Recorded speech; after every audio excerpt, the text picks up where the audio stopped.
پھر اللہ تعالیٰ نے علامہ اقبال رحمہ اللہ کے دل میں ڈالا الگ ایک ریاست ہو. اتنی بڑی ریاست ہوتی کہ سارے مسلمان ایک طرف ہو جاتے، سارے ہندو ایک طرف ہو جاتے. تو انہوں نے تقسیم ایسی کی کہ مسلمان 3 حصوں میں تقسیم ہو گئے. ہندوستان کے مسلمان الگ کٹ گئے، یہ مسلمان الگ کٹ گئے. قائد اعظم بنے گورنر جنرل 14 اگست 1947 اور 11 ستمبر 1948 کو فوت ہو گئے. اور کام بہت کرتے تھے. ایک دن ایک نے کہا سر آپ رحم کریں، آپ بہت بیمار ہیں. کہنے لگے میں چاہتا ہوں جب اللہ کے پاس جاؤں تو اللہ مجھے کہے ویل ڈن مسٹر جناح. وزیر اعظم بنے لیاقت علی خان. نواب تھے نواب. جس قوم نے اپنے محسن کو قتل کیا اس کی سزا آج تک بھگت رہے. پھر کوئی بندے دا پتر آج تک نہیں آیا. جب ان کو گولی لگی اور ان کی شیروانی کو اتارا گیا تو نیچے کرتا نہیں تھا، پھٹی ہوئی بنیان تھی. اسلام کے نام پر 2 ریاستیں بنی ہیں، ایک مدینہ کی ریاست، ایک پاکستان کی ریاست. مدینہ کے بنانے والے میرے نبی تھے، پاکستان کے بنانے والے آج کے لوگ تھے. میں نے کہا پیچھے سکھ ہیں آگے پانی ہے، تو پانی کی موت آسان ہے سکھوں کی نسبت. تو ایک لکڑی ڈھونڈی اور اس کو جپھا مار کے دریا میں چھلانگ لگا دی. تھوڑا سا اندر گیا تو پورا دریا لاشوں سے بھر کے گزر رہا تھا. ہم صرف حکمرانوں کو برا بھلا کہتے ہیں. حکمران تو اتنے سے ہیں، باقی 25 کروڑ جو لوگ ہیں کوئی سچا دکھاؤ. یہ ایک نعمت ہے ملک پاکستان، نعمت جغرافیائی لحاظ سے. اللہ ذوالفقار علی بھٹو کی قبر ٹھنڈی کرے.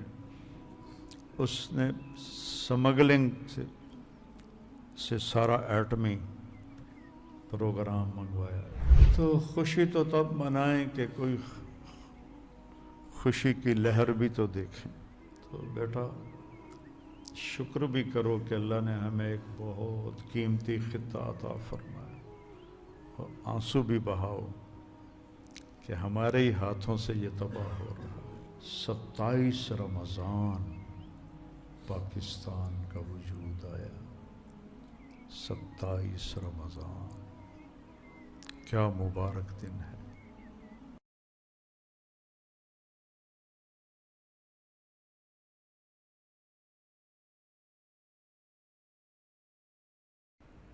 میں چاہتا ہوں تھوڑا سا آپ کو پس منظر بتاؤں. اسلام ہندوستان میں 10 ہجری میں آ چکا تھا حضرت عمر کے زمانے. یمن کے تاجر صحابہ تابعین یہ سمندری سفر کر کے کیرالہ کی ریاست کہلاتی ہے، جس میں مدراس آتا ہے، اب اس کا نام بدل دیا ہے. یہاں انہوں نے آ کے تجارت شروع کی اور لوگ مسلمان ہوئے.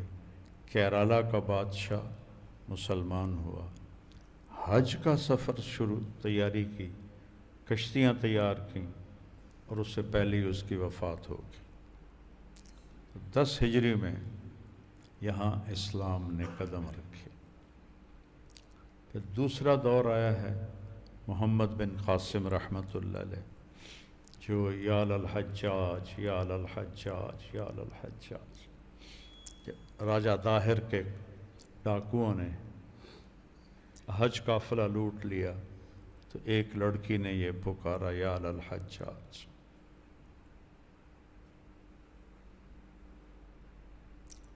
تو حجاج کیسا تھا ساری تاریخ بھری پڑی، لیکن جب اس تک یہ بات پہنچی تو اس ایک دم کھڑا ہو گیا. لبیک یا اختی لبیک یا اختی لبیک یا اختی. اور قسم اٹھائی میں چارپائی پہ سوؤں گا نہ بیوی کے پاس جاؤں گا جب تک اس بچی کو آزاد نہیں کرواؤں. مبیر میرے نبی نے کہا ثقیف میں ایک ظالم ہوگا، ایک کذاب ہوگا. پہلا لشکر بھیجا، مکران میں ہی شکست ہو گئی، خوفناک پہاڑی علاقے۔ دوسرا لشکر بھیجا، اس کو بھی شکست ہو گئی، تو ولید بن عبد الملک نے منع کر دیا کہ اب کوئی مہم نہیں بھیجنی۔ تو یہ ولید کے پاس گیا، دمشق، یہ بصرے میں تھا، کہ آپ میری مدد کر دیں، جتنا خزانے سے پیسے لوں گا اس سے دگنے میں واپس جمع کراؤں گا، آپ میری یہ آخری بات، آخری دفعہ مان لیں۔ ولید نے ہاں کر دی۔ پھر اپنے بھتیجے محمد بن قاسم کو، اور داماد بھی تھے محمد بن قاسم، حجاج کے داماد بھی تھے، ان کی بیوی کا نام تھا زبیدہ، 17 سال کی عمر میں بھیجا، اور مسلسل پیچھے ہدایات جاری کرتے رہے۔ اللہ نے ان کو فتح بخشی، دیبل فتح ہوا، سکھر روڑی فتح ہوا، پھر ملتان فتح ہوا۔ ملتان تک اسلامی سلطنت 92 ہجری میں قائم ہو گئی تھی، 92 ہجری۔ پھر پیچھے ولید مر کے سلیمان بنا۔ سلیمان کو حجاج سے بڑی نفرت تھی، حجاج چاہتا تھا سلیمان کو ہٹا کر ولید کے بیٹے کو خلیفہ بنایا جائے، یہ اس کے اندر بغض تھا، تو انتقام تو حجاج سے لینا چاہتا تھا۔ حجاج پہلے مر گیا سلیمان کے خلیفہ بننے سے ولید کے زمانے میں، تو جب سلیمان خلیفہ بنا تو اس نے بدلہ اس کے بھتیجے سے لیا۔ محمد بن قاسم آگے پیش قدمی کے لیے تیار تھا، آگے جانے کے لیے، پیچھے قاصد آ گیا کہ آپ کو معزول کیا جاتا ہے، آپ واپس آئے۔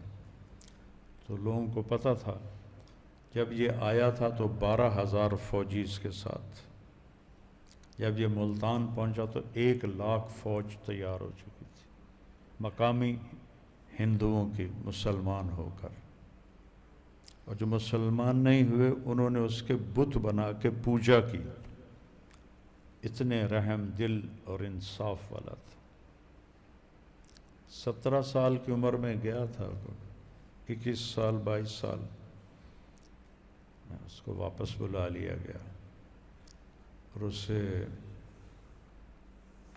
واسط کا گورنر تھا، واسط ایک شہر ہے، اس کے بھائی کو حجاج نے قتل کیا تھا، تو سلیمان نے اس کو واسط کے گورنر کے حوالے کر دیا، اس نے اسے قتل کر دیا۔ مقتل کی طرف جب لے جا رہے تھے تو تو وہ اس کی فوج نے کہا واپس نہ جاؤ، ہم لڑیں گے تیرے لیے، کہ تمہیں قتل کریں گے۔ اس نے کہا محمد بن قاسم کی جان اتنی قیمتی نہیں ہے کہ جس پر امت میں توڑ پیدا ہو۔ اللہ، تو جب وہ مقتل کی طرف لے جا رہے تھے تو اس نے ایک شعر پڑھا، اضاعونی و ای فتن اضاعوا لیوم کریہۃ و صداد صغر، کیسے جوان کو ضائع کیا جو مشکل دنوں میں کام آتا تھا اور سرحدوں کی حفاظت کرتا تھا۔ تو سلیمان نے اسے قتل کروا دیا۔ جب سلیمان مرا اور اس کی لاش کو چارپائی سے اٹھا کے قبر میں اتارنے لگے تو اس کی لاش ہلنے لگی، تو اس کے بچوں نے کہا ہمارے ابا زندہ ہیں۔ حضرت عمر بن عبدالعزیز نے فرمایا زندہ نہیں ہیں، بل عجل اللہ بالعقوبہ، اللہ نے عذاب قبر جلدی بھیج دیا ہے۔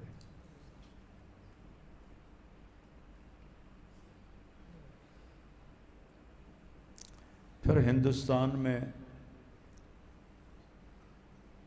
محمود غزنوی 1001 میں پشاور کے قریب جنگ ہوئی راجہ جے پال اور محمود کی جےپال کی فوج میں 300 ہاتھی تھے، پھر بھی شکست ہو گئی۔ آنند پال کا بیٹا تھا یہ۔ آنند پال کو سبکتگین نے شکستیں دیں جو محمود کا باپ تھا۔ یہ ایک غلام تھا اور سپاہی تھا۔ ایک دن شکار کے لیے گیا تو ایک ہرنی کا بچہ اس نے پکڑ لیا۔ اس کو پکڑ کے اس نے اپنے آگے ڈال لیا اور چل پڑا۔ تو پیچھے سے اس کو آہٹ سنائی دی۔ اس نے ایسے مڑ کے دیکھا تو بچے کی ماں پیچھے پیچھے آ رہی تھی۔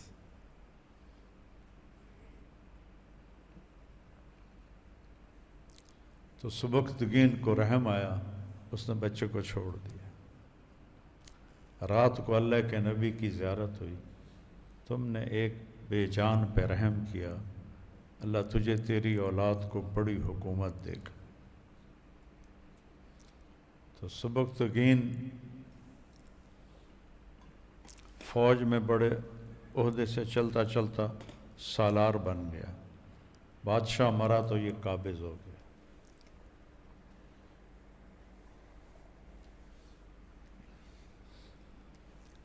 اس کا بیٹا پھر محمود بنا، جس کو سلطان کا لقب ملا اسلامی تاریخ میں پہلی دفعہ عباسی سلطنت کی طرف سے۔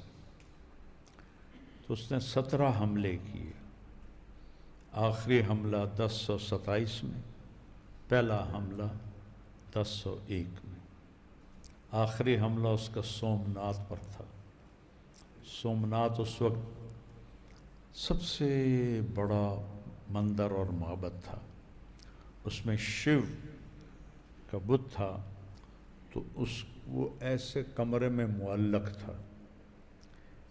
ایسی مقناطیس انہوں نے چاروں طرف اس کے لگائے تھے کہ وہ اس کو فضا میں کھڑا رکھتے تھے، ایسے زمین پہ نہیں تھا، فضا۔ اسی کو دیکھ کر وہ سارے کہتے تھے یہی تو ہمارا بھگوان ہے۔ اور پھر سمندر کے کنارے تھا، اور چاند کی مد و جزر سے پانی گھٹتا اور بڑھتا ہے۔ 14ویں کی رات کو پانی زور پر ہوتا ہے، تو وہ اس زور سے آتا تھا کہ وہ کمرہ سارا سمندر کے پانی سے بھر جاتا تھا۔ تو ہندوستان کے بڑے بڑے لوگ اپنی بیٹیاں وہاں، جیسے یہاں پادریوں کے یہاں ننز ہوتی ہیں جو شادی نہیں کرتی ہیں، ایسے لڑکیاں وہاں بھیجتے تھے جو وہاں دیوداسیاں ہوتی تھیں اس کی خدمت کے لیے۔ پھر ان کے ساتھ جو وہاں کے ہوتے تھے پنڈت، وہ بھی شادی نہیں کرتے تھے، تو ان میں زنا عام تھا۔ پھر جو بڑا پنڈت پروہت اس کو کہتے تھے، ان ساریوں کو کا رقص کرواتا تھا، اس میں سے جو پسند آتی تھی وہ اس کی دیوداسی بن جاتی تھی، اور جب تک اس کا دل نہیں بھرتا تھا وہ سب کی شہزادی ہوتی تھی۔ جب دل بھر جاتا تھا تو رات کو کشتی میں بٹھا کے اس کے جو نوکر تھے اس سمندر میں اس کو ڈبو کے آ جاتے تھے، اور اگلے دن اعلان ہوتا تھا کہ فلاں دیوداسی بھگوان کے چرنوں میں چلی گئی۔ اور بعض اوقات ایک ہی رات میں وہ اس کو اچھی نہیں لگتی تھی تو اگلی رات ہی اس کو مروا دیتا تھا سمندر میں ڈال کے۔ تو اس طرح کا وہ حال تھا اس کا۔ تو محمود نے اس سے فتح کیا، تو اس کے پنڈتوں نے کہا کہ یہ بت نہ توڑو، جتنا سونا چاندی لینا ہے لے لو۔ تو وہ سوچ میں پڑ گیا۔ رات کو خواب میں دیکھا، آواز آ رہی ہے، محمود بت فروش کدھر ہے؟ محمود بت فروش کدھر ہے؟ صبح اٹھتے اس نے اپنا کلہاڑا اٹھایا۔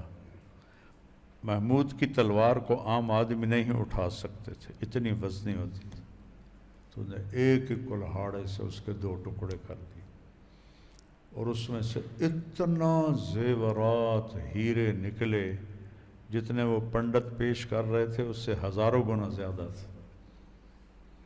پھر اس کے ٹکڑے کر کے اس نے مدینہ منورہ بھیجے، اور مدینہ منورہ مسجد نبوی کی سیڑھیوں پر وہ اس کے بت کے ٹکڑے لگائے گئے، اور غزنی بھی لے گیا.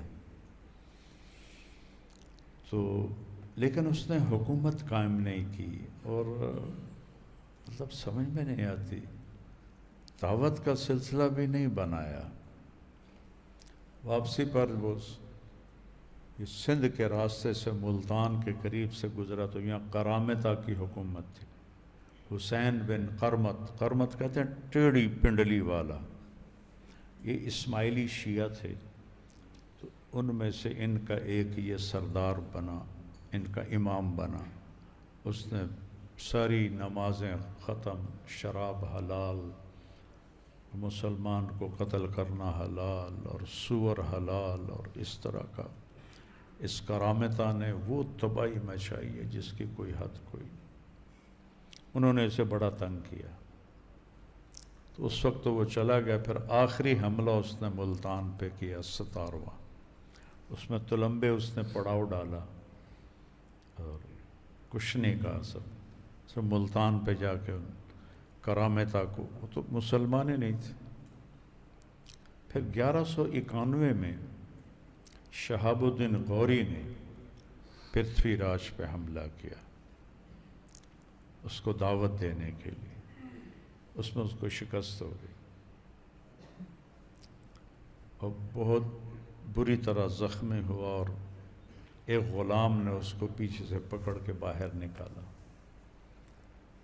تو لشکر اس کا بھاگ گیا. تو اس نے پھر 1 سال تیاری کی، اور 1192 میں دوبارہ پرتھوی راج پہ حملہ کیا اور اس کو شکست ہوئی. اور پھر پرتھوی راج جو تھا وہ گرفتار ہوا، اور اس نے اسے اسلام کی دعوت دی. اس نے قبول نہیں کی، اسے قتل کر دیا. تو سب سے پہلی اسلامی حکومت جو قائم ہوئی وہ شہاب الدین غوری نے کی.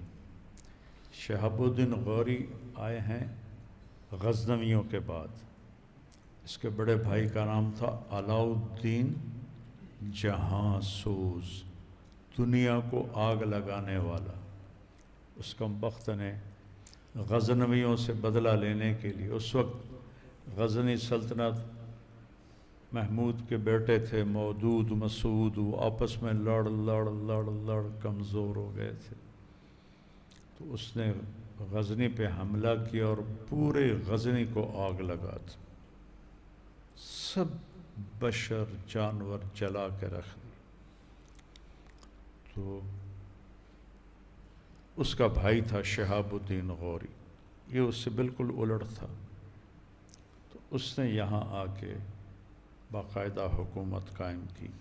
اس کی اپنی اولاد نہیں تھی، تو اس نے اپنے ایک غلام کو قطب الدین ایبک کو 1260 میں لاہور کا حکمران بنایا. تو اس نے ایک گورنر التمش دلی میں بنایا، اور ایک گورنر ناصر الدین قباچہ اس کو ملتان میں بنایا. اور قطب الدین نے ایک بیٹی شمس الدین کو دے دی اور دوسری بیٹی ناصر الدین قباچہ کو دے دی. قطب الدین بہت زبردست بادشاہ تھا. زندگی اتنی تھی، 4 سال حکومت کی. تو یہ گھوڑوں پہ کھیل ہوتا نا، جو بھی ادھر پولو، وہاں یہ ہنزا، یہ کیا اس کو کہتے ہیں، چترال کی طرف کھیلا جاتا ہے. تو وہ پولو کھیلتے ہوئے گھوڑے سے گرا اور مر گیا. میں جب لاہور پڑھتا تھا تو اس کی قبر انارکلی کے بازار کے پیچھے ایک گلی تھی، وہاں سے کبھی گزر ہوتا تھا تو پورے محلے کا کوڑا کرکٹ اس کی قبر پہ پھینکا جاتا تھا. کو تھوڑی بہت تاریخ پڑھی تھی تو بڑا دکھ ہوتا تھا. پھر اللہ ضیاء الحق کی بخشش کرے، اس نے وہ سارا محلہ گرا دیا اور اس کا بڑا خوبصورت وہاں اس نے مقبرہ تیار کیا ہے۔ تو ناصر الدین بے وقوف تھا، وہ التمش سے لڑائیوں میں پھنس گیا، تو ہر جگہ اسے شکست ہوئی۔ اس کو خاندان غلامہ کہتے ہیں کہ پہلے قطب الدین ایبک، پھر شمس الدین التمش۔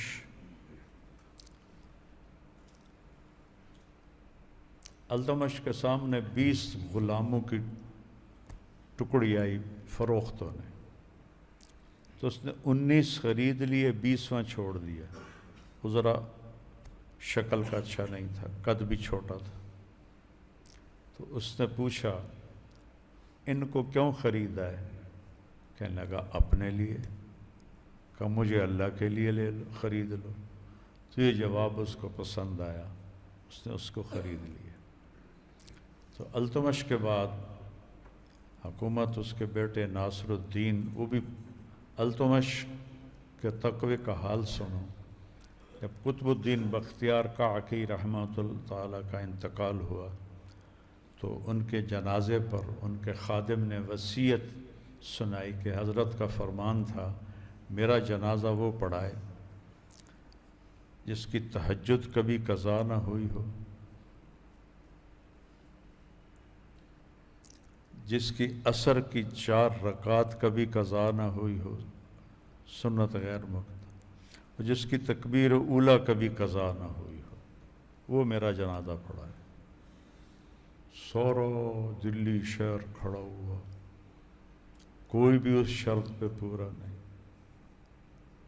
کافی دیر کے بعد ایک شخص منہ لپیٹے ہوئے روتا ہوا باہر نکلا، کہ واہ میرے شیخ، جاتے جاتے میرا راز بھی فاش کر دیا۔ تو وہ کون تھا؟ شمس الدین التمش بادشاہ، جو ان شرطوں پہ پورا اترا کہ نہ تکبیر اولیٰ فوت، نہ عصر کی رکعتیں 4 فوت، نہ تہجد فوت، اس نے جنازہ پڑھا ہے۔ اتنا وہ نیک بادشاہ تھا۔ اس کی اولاد اتنی سمجھدار نہ نکلی۔ رضیہ سلطانہ ایک بہت مدبر اس کی بیٹی تھی، اس نے بٹھنڈا کے حاکم التونیہ سے شادی کی، جس سے ترک سرداروں میں بغاوت ہو گئی اور انہوں نے جنگ کی، اس میں التونیہ قتل ہو گیا، رضیہ بھاگ گئی۔ ایک گاؤں میں ایک درخت کے نیچے لیٹی ہوئی تھی، وہ دیہاتی آیا، اس کے زیور دیکھے، اس کو پتہ نہیں یہ کون ہے، اس نے اسے قتل کر کے اس کے زیور چھین کے ڈال لیے۔ پھر بہت بعد اس کا بھائی دوبارہ حکمران بنا، تو اس نے پھر اس کی لاش کو نکال کے دلی میں آ کے دفن کیا۔ تو یہ خاندان غلامہ نے 84 سال حکومت کی۔ اس کے بعد خلجی، یہ ترک تھے لیکن نسلی ترک نہیں تھے، تو ان سے باقی ترک نفرت کرتے تھے، لیکن جلال الدین بڑا زوردار سردار تھا، اس نے پھر اس کی اولاد سے، التمش کی اولاد سے حکومت چھینی اور 7 سال حکومت کی، تو اس کے بھتیجے علاؤ الدین نے اسے قتل کر دیا۔ پھر علاؤ الدین نے 35 برس حکومت کی اور کمال کر دیا۔ یہ جو کوہ نور ہیرا آپ سنتے ہیں نا، یہ علاؤ الدین کو مال غنیمت میں ملا جب اس نے حیدرآباد کی ریاستی دیوگری اسے فتح کیا اور اس کے خزانے کا دروازہ کھولا، تو سامنے ہیرے جواہرات تھے، اس میں ایک ہیرا پڑا تھا، وہ اتنا بڑا تھا کہ اس کے منہ سے نکلا کوہ نور، یہ تو نور کا پہاڑ ہے۔ وہاں سے اس کا نام کوہ نور بنا، اور وہ ملکہ وکٹوریہ کے تاج میں لگا ہوا ہے، اور جب بھی کسی کی تاج پوشی ہوتی ہے تو وہ تاج نکال کے اس کو پہناتے ہیں۔ 3 ٹکڑے کر دیے، ایک ٹکڑا صلیب میں لگایا، باقی 3 ایسے نیچے پڑے ہوئے تھے، تو اس کی وہ جو عظمت تھی وہ ساری ختم ہو گئی۔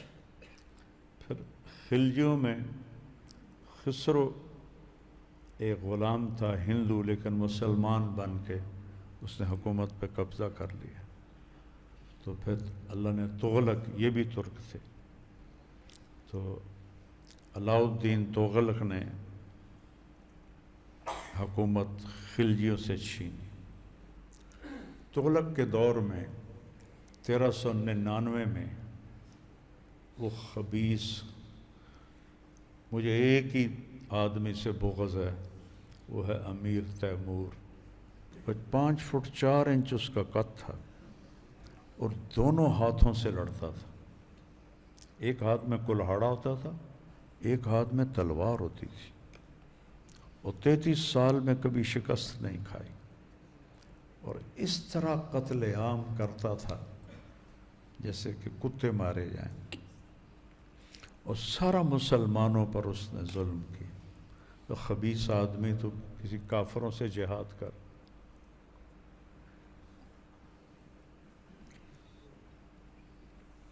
تو اس نے چین پہ حملہ کرنا تھا، اس کے لیے پیسہ چاہیے۔ پیسہ کہاں ہے؟ پیسہ ہندوستان میں ہے۔ وہاں سے چلا 1399 میں 98 میں نے تلمبے کا بیڑا غرق کر دیا خبیث نے۔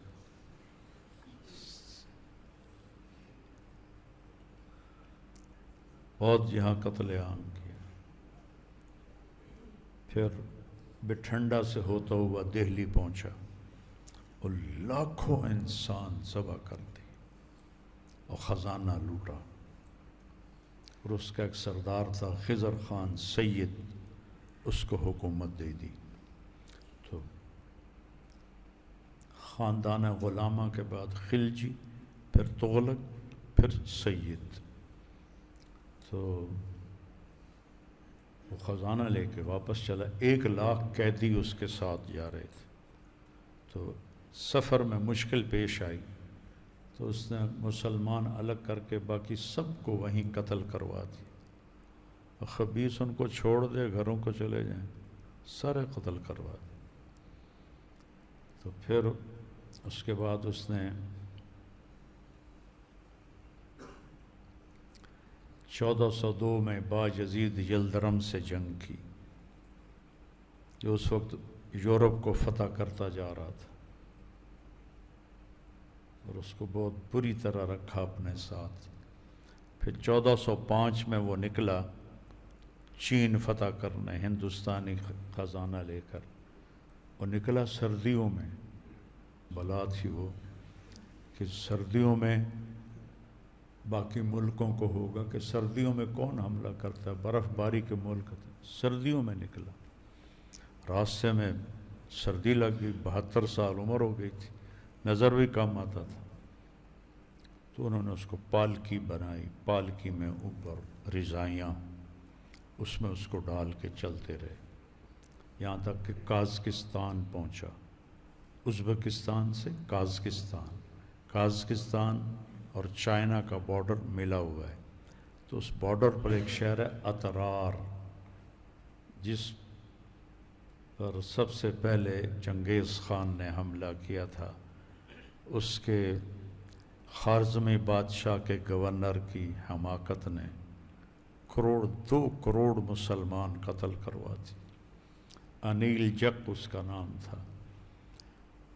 چنگیز خان نے بھیجا ایک جماعت خیر سگالی کے لیے کہ ہم دونوں آپس میں دوستی کریں۔ اس کم بخت نے ان کو گرفتار کر لیا کہ یہ جاسوس ہیں۔ تو اس پر چنگیز خان نے 3 آدمی بھیجے علاء الدین خارزم کے پاس کہ میرے آدمی چھوڑ دو، اپنے گورنر کو سزا دو۔ 2 قتل کروا دیے اور ایک کا آدھا سر، آدھی داڑھی، آدھی مونچھ مونڈ دی، کہ یہ میرا جواب ہے۔ اس وقت چنگیز خان جھیل بیکال روس میں ہے، وہاں شکار کھیل رہا تھا۔ وہاں اس نے جب یہ خبر سنی تو پھر وہ آندھی اور طوفان بن کے نکلا، اس نے صفحہ ہستی سے مٹا دیا۔ اس طرح قتل عام کیا۔ تو بامیان کی فتح میں چنگیز خان کا بیٹا تھا چغتائی، اس کا بیٹا قتل ہو گیا، پوتا اس کا، تو چنگیز خان پہلے تو خیمے میں تھا، پھر خود نکلا اور فصیل پہ چڑھا اور حکم دیا کوئی زندہ نہ چھوڑو، نہ بلی نہ چوہا نہ کتا نہ مرغا، انسان تو بعد ہے، سب صاف کر دی۔ تو جب وہ اطرار پہنچا تیمور، تو وہاں سردی کی شدت سے نمونیا ہو گیا، اس میں وہ مر گیا۔ پھر وہاں سے لشکر واپس آیا اس کی لاش کو سمرقند، جو اس نے دنیا کی جنت بنا دیا تھا، اس کی کئی بیویاں تھیں، کئی بیٹے تھے، تو ایک بیگم نے وزیروں سرداروں کو ملا کر شہر پہ قبضہ کر لیا، دروازے بند کر دیے، تیمور کی لاش سمرقند میں داخل نہیں ہو سکی، باہر دفن کیا اس کا وقت۔ یہ روسیوں نے اس کا ڈھانچہ نکالا تھا ایک دفعہ، وہ میں نے فوٹو دیکھی، ایڈا سارا دا قدا ایک نامراد کمینے دا، ایک ٹانگ چھوٹی آئی ایک لمبی آئی۔ تاشقند کی فتح میں اس کو تیر لگا جس سے وہ لنگڑا ہو گیا، اور پھر جنگوں میں ہاتھ بھی ضائع ہو گئے۔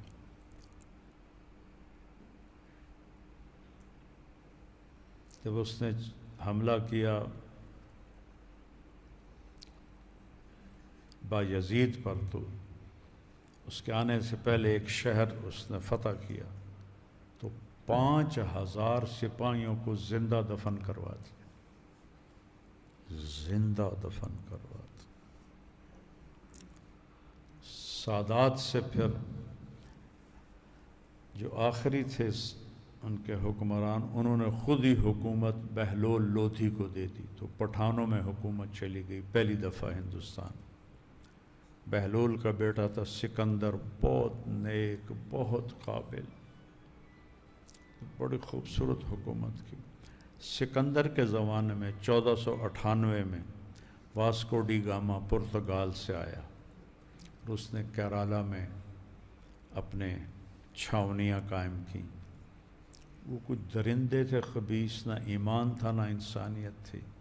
راستے میں چونکہ بحری طاقت ان کے پاس تھی، ہمارے بادشاہ بیوقوف بنے رہے، انہوں نے بحری طاقت بنائی کوئی نہیں، تو وہ بہت قتل عام اس راستے میں حاجیوں کے بحری جہاز اس نے لوٹے، ان کو قتل کیا، ایک بھی زندہ نہ چھوڑا۔ پھر وہ واسکو ڈی گاما وائسرائے بن کے آیا تو یہیں مر گیا۔ پھر وہ پرتگال والے اس کی لاش کو نکال کر لے گئے تھے، اور لزبن جو ان کا دارالحکومت ہے وہاں اس کو دفن کیا تھا۔ تو ابراہیم لودھی آخری بادشاہ تھا پٹھانوں کا، 3 بادشاہ ہیں۔ اس کے زمانے میں پھر بابر آیا، اور 1524 عیسوی میں پانی پت کے مقام پر پہلی لڑائی ہوئی۔ اس کی فوج 12,000 تھی بابر کی، ابراہیم کی 1,00,000 تھی، اور پھر بھی ابراہیم کو شکست ہوئی، قتل ہوا۔ اس نے بڑے عزت سے اس کو وہاں جنازہ کفن دفن کیا۔ جب اس کا خزانے کو کھولا تو کہنے لگا اب پتہ چلا کہ ابراہیم کو شکست کیوں ہوئی۔ ابراہیم لالچی تھا،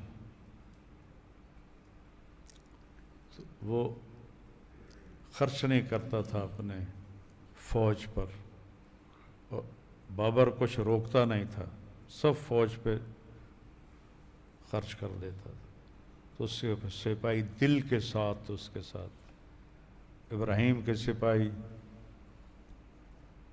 بس پھنسے پھنسائے لڑ رہے تھے، تو 12,000 سے 1,00,000 کو شکست دی اس نے۔ پھر 1524 میں مغلیہ سلطنت چلی، اور 1857 میں جا کر وہ ختم ہوئی۔ انگریز آیا 1600 عیسوی میں تجارتی پرمٹ لے کر ملکہ وکٹوریہ سے، اور 1605 میں جہانگیر بادشاہ بنا اور اکبر کا انتقال ہوا، تو اس سے انہوں نے تحریری جہانگیر کے سر میں درد ہوتا تھا، انہوں نے اس کا علاج کیا، وہ ٹھیک ہو گیا۔ انہیں کہا مانگو کیا مانگتے ہو؟ کہا ہمیں یہاں کالونیاں بنانے کی اجازت دو۔ کہا اجازت؟ تو اس کا ایک وزیر تھا، اس نے کہا مجھے یہ مکار لوگ نظر آتے ہیں، ان کو اجازت نہ دو۔ تو اس وقت مغلیہ سلطنت عروج، کہ یہ کیا ہے، ان کی حیثیت کیا ہے، کیا پدی کا شور، ان سے ہمیں کیا خوف ہے۔ وہاں انہوں نے کالونیاں بنائیں۔ 1608 کے بعد تجارتی معاہدے ہوئے، تو پھر انہوں نے مغلیہ سلطنت 1706 میں اورنگزیب عالمگیر کا انتقال ہو گیا، ایک دم مغلیہ سلطنت تباہ ہو گئی۔ اورنگزیب عالمگیر رحمۃ اللہ علیہ بڑے ولی اللہ، بہت نیک بادشاہ، ایک سیاسی غلطی ہوئی، انہوں نے دلی کو چھوڑ کے دکن چلے گئے۔ 2 ریاستیں تھیں شیعہ، ایک بیجاپور، ایک گولکنڈہ، انہیں فتح کرنا تھا، اور مراٹھے وہاں بہت طاقت پکڑ گئے تھے، جن کو اب مرہٹے کہتے ہیں، مراٹھے، ان کو مٹانے کے لیے خود چلا گیا، چھوڑ دیا، پایا تخت چھوڑ دیا، 20 سال غیر حاضر رہا، وہیں موت آئی، وہیں اس کی قبر بنی، ٹوپیاں سی کے گزارا کرتا تھا، قرآن لکھ کے بیچ کے اس کا گزارا کرتا تھا۔ جب موت آئی تو اس کے پاس ٹوٹل 11 روپے تھے، کہ یہ میری ذاتی دولت ہے، اسی میں میرا کفن، قبر، دفن اسی میں کیا جائے۔ تو 11 روپے میں شہنشاہ ہند کی تجہیز و تکفین کا سامان ہوا۔ اس سے بڑی سلطنت کوئی نہیں بنا سکتا، یا پھر انگریزوں نے بنائی۔ تو اس کے بننے کے بعد جب ایک دم زوال آیا تو چھوٹی چھوٹی ریاستیں بن گئیں، اور ان کے نوابان اکثر عیاش، مسلم ہندو سب برابر تھے، تو انہیں پھر بنگال پہ قبضہ کرنے کا موقع ملا۔ سراج الدولہ کو شکست ہوئی میر جعفر کی غداری سے، ٹیپو کو شکست ہوئی میر صادق کی غداری سے۔ جب ٹیپو شہید ہوئے تو انگریز جرنیل نے کہا آج ہندوستان ہمارا ہے، آج ہندوستان ہمارا ہے۔ تو اس وقت یہ صورتحال تھی کہ نوابان اودھ شیعہ سلطنت تھی، آصف الدولہ کے 2 حرم تھے، انگریز اسی سزا کی وجہ سے اللہ نے مسلط کی۔ تو اس عیاشی میں پھر انگریزوں نے آہستہ آہستہ سارا کچھ ہڑپ کر لیا۔ انگریزوں سے پہلے ہندو مسلم کوئی فساد نہیں تھا، نفرت نہیں تھی، یکجان تھے۔ جب انگریز آئے تو انہوں نے حکومت کے لیے ہندو مسلم نفرت پیدا کی اور اس کو ہوا دی پوری سازش کے ساتھ۔ لیکن انہوں نے یہ جو تھے سارے نوابان، ان سب کا بیڑا پار کر دیا۔ یہ تھے ہی اس قابل کہ انہیں قتل کیا جاتا، انہیں قید کیا جاتا۔ اللہ نے سزا کے طور پر انگریزوں کو ہم پہ مسلط کیا، لیکن وہ ایک نظام بنا کے گئے، ایک سسٹم بنا کے گئے۔ پھر اللہ تعالیٰ نے علامہ اقبال رحمہ اللہ کے دل میں ڈالا الگ ایک ریاست ہو، چونکہ اختیار گوروں کے ہاتھ میں تھا، وہ ان کا چاہا تو پورا نہیں کر سکتے تھے، تو انہوں نے تقسیم ایسی کی کہ مسلمان 3 حصوں میں تقسیم ہو گئے۔ مولانا ابوالکلام آزاد رحمہ اللہ نے فرمایا تھا، ان کا وصیت نامہ پچھلے سالوں میں کھولا گیا، اس میں لکھا تھا کہ بنگال کبھی تمہارے ساتھ نہیں چلے گا، 25 سال کے بعد یہ جدا ہو جائے گا، اور ٹھیک 25 سال کے بعد انہوں نے بنگلہ دیش بنا دی. ہندوستان کے مسلمان الگ کٹ گئے، یہ مسلمان الگ کٹ گئے. تو بنانے والوں کی نیت بہت اچھی تھی، پاکستان کا مطلب کیا، لا الہ الا اللہ.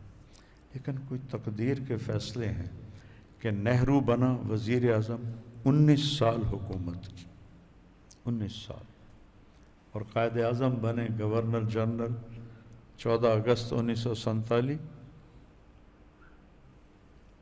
اور 11 ستمبر 1948 کو فوت ہو گئے. مشکل سے 1 سال پورا نہیں ہو، ٹی بی ان کو کھا گئی تھی، اور کام بہت کرتے تھے.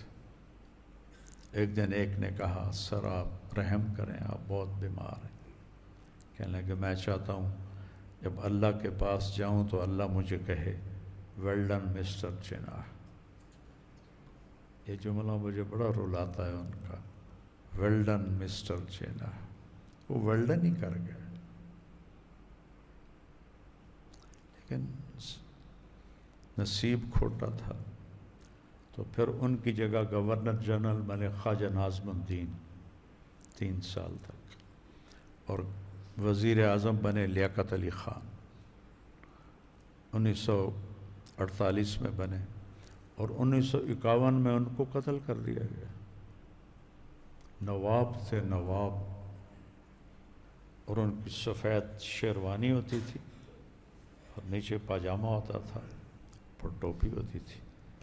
جب ان کو گولی لگی اور ان کی شیروانی کو اتارا گیا تو نیچے کرتا نہیں تھا، پھٹی ہوئی بنیان تھی، پھٹی ہوئی بنیان تھی. ایسے قائد کو مارنے کے بعد کہاں سے قوم کو راحت ملی؟ تو پھر آگے اسلام کے نام پر 2 ریاستیں بنی ہیں، ایک مدینہ کی ریاست، ایک پاکستان کی ریاست. مدینہ کے بنانے والے میرے نبی تھے، پاکستان کے بنانے والے آج کے لوگ تھے، لیکن بہت بڑی قربانی کے ساتھ بنا ہے.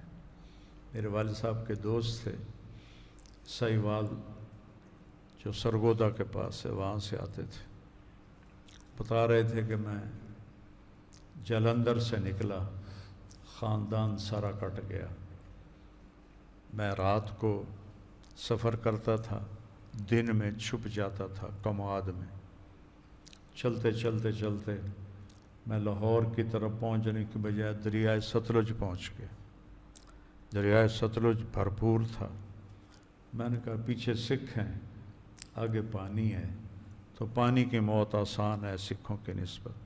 تو ایک لکڑی ڈھونڈی اور اس کو جپھا مار کے دریا میں چھلانگ لگا دی. تھوڑا سا اندر گیا تو پورا دریا لاشوں سے بھر کے گزر رہا تھا. پانی نیچے تھا، لاشیں اوپر تھی. پتہ نہیں کتنے لاکھوں مسلمان ذبح ہوئے.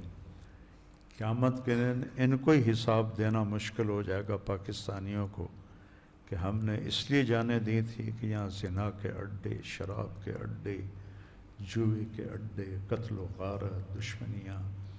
تو وہاں خیر کہاں سے آئے گی؟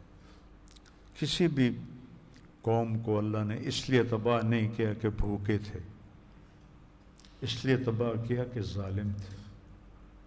پاکستان کو انشاءاللہ اللہ تباہ نہیں ہونے دے گا، لیکن آج جو اس پر یہ زوال ہے، یہ معیشت کی کمی کی وجہ سے نہیں ہے، یہ زوال ہے ظلم کی وجہ سے، کہ نیچے سے لے کر اوپر تک ظلم ہی ظلم ہے. ہم صرف حکمرانوں کو برا بھلا کہتے ہیں. حکمران تو اتنے سے ہیں، باقی 25 کروڑ جو لوگ ہیں، کوئی سچا دکھاؤ، کوئی انصاف والا دکھاؤ، کوئی محبت کرنے والا دکھاؤ. یہ ایک نعمت ہے ملک پاکستان، نعمت جغرافیائی لحاظ سے اور بے شمار معدنی دولت کے لحاظ، وسائل کے لحاظ. محل وقوع کے لحاظ، پھر واحد اسلامی ملک ہے جو ایٹمی طاقت بنا، اتنے غربت میں اللہ ذوالفقار علی بھٹو کی قبر ٹھنڈی کرے تو ہینری کیسنجر، یہ نکسن کے زمانے میں وزیر خارجہ تھا، وہ آیا بھٹو سے کہا کہ یہ یہیں رول بیک کر دو. انہوں نے کہا میں کوئی تمہاری ڈکٹیشن لینے والا ہوں، میں نہیں کرتا. انہوں نے کہا ہم تمہیں عبرت کا نشان بنا دیں گے. اس کو دھمکی دے کر گیا، ہم تمہیں عبرت کا نشان بنا دیں. وہ تو باقی اس کی تقدیر تھی، وہ پھانسی چڑھ گیا، چلو اپنے سارے گناہ معاف کروا گیا. بہت زبردست لیڈر تھا. تو میں تو اسکول پڑھتا تھا جب وہ ہمارا وزیر اعظم تھا، اور ایک پیسے کی خیانت نہیں کی کبھی. اور اس نے ایٹمی پلانٹ کی بنیاد رکھی اور ضیاء الحق رحمۃ اللہ علیہ نے اس کو مکمل کیا. تو اتنے غربت کے وسائل میں پاکستان ایٹمی طاقت، ساری دنیا کے کافر اس پر ٹوٹے ہوئے ہیں کہ ان کو مضبوط نہیں ہونے دینا. ہماری حکومتیں توڑی جاتی ہیں. تو اتنی بڑی خیانت اور ظلم، ہم زندہ ہیں یہی بہت بڑی اللہ کی نعمت. اور پھر گھروں میں جو ماں باپ کی نافرمانی ہو رہی ہے، ماں باپ کو ذلیل کیا جا رہا ہے، یہ تھوڑا جرم ہے؟ کب قیامت آئے گی یا رسول اللہ؟ کہ جب ماؤں کو بیٹیاں ذلیل کریں گی تو قیامت آ جائے گی.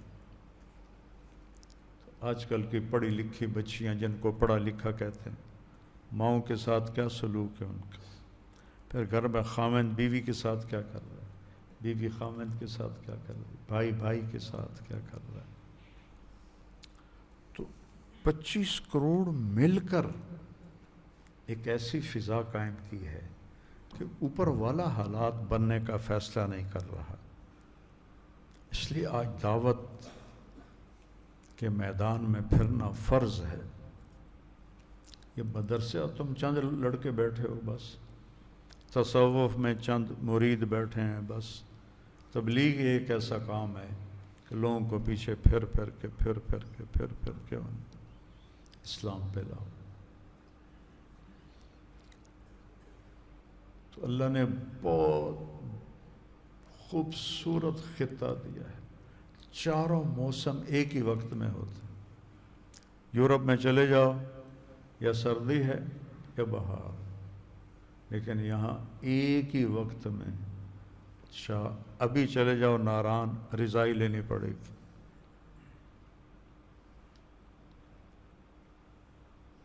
اور دسمبر میں سبی چلے جاؤ تو پنکھے چلانے پڑیں. گرمی بھی ہے، سردی بھی ہے، بہار بھی ہے، خزاں بھی ہے. زمین اتنی عالی شان ہے. میں تو ذمہ دار ہوں، سونا اگلتی ہے. اپنے آپ کو دیکھو. تم طالب علم ہو کر جھوٹ نہیں چھوڑ سکتے ہو تو میں بازار والے سے کیسے توقع رکھوں؟ غیبت نہیں چھوڑتے ہو، بغض نہیں چھوڑتے ہو، اور جو اخلاقی تباہیاں آئی ہوئی ہیں مکاتب میں، مدارس میں. ایک دفعہ موسیٰ علیہ السلام نے پوچھا، یا اللہ، فرعون تو خدائی کا دعویٰ کرتا تھا، تو نے اس کو اتنی لمبی حکومت کیوں دی؟ فرمایا عدل کرتا تھا اپنی رعایا میں. جب وہ موسیٰ علیہ السلام کی پیش گوئی سنی تو پھر وہ ظالم بنا، ورنہ رعایا میں عدل کرتا تھا. عدل تو خدائی کے دعوے کرنے والوں کو بھی اتنی مہلت دے دیتا ہے. تو بیٹا شکر بھی کرو کہ اللہ نے ہمیں ایک بہت قیمتی خطہ عطا فرمایا، اور آنسو بھی بہاؤ کہ ہمارے ہی ہاتھوں سے یہ تباہ ہو رہا ہے. ہمارے تلمبے میں ایک حادثہ ہوا ہے. ایک ساتھی کے 2 بچے، ایک ڈاکٹر بن گیا تھا، ایک انجینئر. ملتان جا رہے تھے، گاڑی خود ڈرائیو کر رہے تھے، ان کی بہن بھی ساتھ تھی۔ تو ایک موڑ پر گاڑی بے قابو ہوئی، درخت سے ٹکر ہوئی، دونوں موقع پہ مر گئے، بچی بچ گئی۔ موٹر سائیکل آ رہا تھا، انہوں نے موٹر سائیکل روکا، اندر دیکھا تو جلدی سے ان کی گھڑیاں اتاری، ان کے موبائل نکالے، ان کے بٹوے نکالے، اور وہ بہن دیکھ رہی ہے چھپ کر کہیں مجھے بھی نہ مار دیں، اور وہ سب کچھ جمع کر کے اور بھاگ گئے۔ یہ تو اخلاقی پستی کا حال ہے۔ 2005 میں جو زلزلہ آیا تھا، یہ حال ہوا تھا۔ ایک اسکوٹر والا آ رہا تھا، اس کی بس سے ٹکر ہو گئی، وہ مر گیا۔ جب انہوں نے وہ اسکوٹر میں ڈگی سی ہوتی، ڈگی کھولی تو ایک انسانی عورت کا ہاتھ اتنا، اس میں چوڑیاں زیور تھے، وہ کاٹ کے اس میں اسکوٹر میں ڈال کے لے جا رہا تھا۔ یہ شیطان نے کہا تھا نا، کہے گا فلا تلومونی ولوموا انفسکم، تو حکمرانوں کو گالیاں نہ دو، اپنے آپ کو برا بھلا کہو۔ غم آرزو کا حسرت، غم آرزو کا حسرت، حسرت موہانی شاعر ہے۔ سبب اور کیا بتاؤں کہ مجھے دکھ لگا ہوا ہے، اس کا سبب کیا بتاؤں؟ سبب یہ ہے میرے شوق کی بلندی، میری ہمتوں کی پستی۔ شوق میرے بلند ہیں، ہمت میری پست ہے۔ تو بیٹو شکر کرو، باقی خوشی منانے کا کوئی دن نہیں ہے، رونے کا دن ہے۔ 27 رمضان پاکستان کا وجود آیا، 27 رمضان، کیا مبارک دن ہے۔